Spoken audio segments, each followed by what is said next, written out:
To enable flash notification in your Samsung Galaxy A07, navigate to settings and find accessibility. Here is accessibility, go there and go to advanced settings, and here you will find flash notification. Go there and here we can see there are two options: camera flash notification and screen flash notification.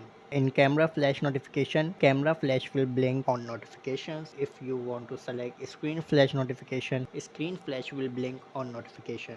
Let's try one by one. Screen flash notification, let's preview it. This is how it will work. You can also customize the color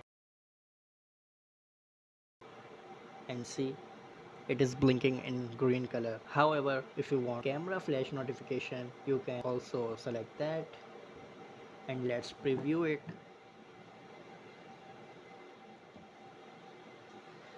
These two options can work simultaneously as well, or if you want to disable one, it can work this way as well. If you want any specific applications, you can do that too. Like if you want only Google Chrome or Facebook, you can select and go back.